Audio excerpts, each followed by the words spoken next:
Civil services prelims 2021 results ఈ వారంలో రాబోతున్నాయి.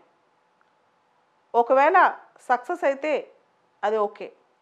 ప్రిలిమ్స్లో సక్సెస్ కాలేకపోతే ఆలోచనలో పడి బాధపడొద్దు. దానికి ప్రధాన కారణం, ఒకవేళ మనం ప్రిలిమ్స్ పాస్ అయినా ఇయర్ మెయిన్స్కి 2 మంత్సే టైం ఉంది. వచ్చే సంవత్సరం ప్రిలిమ్స్కి ఇప్పుడు మనం లెక్కేస్తే 7 నెలలు కూడా టైం లేదు సరిగ్గా. ఈ 7 నెలల్లో ప్రిలిమ్స్ అయిపోవాలి, మెయిన్స్ ప్రిపేర్ అయిపోవాలి, అవన్నీ చేసేయాలి. ప్రిలిమ్స్ అయిపోయిన తర్వాత మెయిన్స్కి కేవలం రివిజన్ మాత్రమే టైం ఉంది. చాలామంది ఈ సంవత్సరం సీసాట్లో ఇబ్బంది పడ్డారు. సీసాట్కి ఇప్పటి నుంచి ప్రాక్టీస్ చేయండి నెక్స్ట్ ఇయర్కి.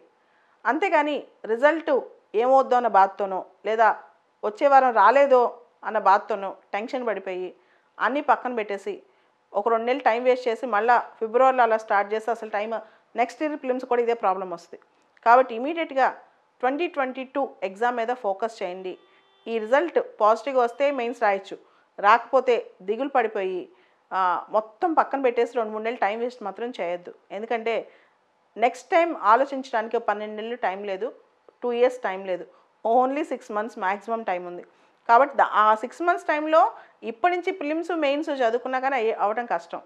దాంతోపాటు ఈ ఇయర్ మెయిన్స్ దాకా వెళ్ళి పాస్ కాలేని వాళ్ళు, ఇయర్ ఇంటర్వ్యూ దాకా వెళ్ళి పాస్ కాలేని వాళ్ళు కూడా నెక్స్ట్ ఇయర్ మీతో పాటు ప్రిలిమ్స్ మెయిన్స్ రాస్తారు. కాబట్టి కాంపిటీషన్ చాలా ఎక్కువ ఉంటుంది. ఇమీడియట్గా అవన్నీ వేరే ఆలోచనలు పక్కన పెట్టుకుని చదవటం మొదలెట్టండి. చాలామంది ఎక్కడ కనిపించినా అక్కడ నాకు సీసాట్లో ఆ కీలు అన్నీ వస్తున్నాయి, ఈ కీలు ఇన్ని వస్తున్నాయి, జిఎస్లో ఏ కీ కరెక్టు, దానిలో అయితే 84 వస్తున్నాయి, దీనిలో అయితే 91 వస్తున్నాయి. అసలు ఇవన్నీ వేస్ట్. ఆల్రెడీ యూపీఎస్సీకి ఒకటి ఉంటుంది, మన రిజల్ట్ ఫ్రీజ్ అయిపోయి ఉంటుంది. దాని గురించి ఆలోచించడం కన్నా ఈ రోజు నుంచి భవిష్యత్తు ఎలా చేయాలో ప్లాన్ చేసుకోవడం చాలా ముఖ్యం.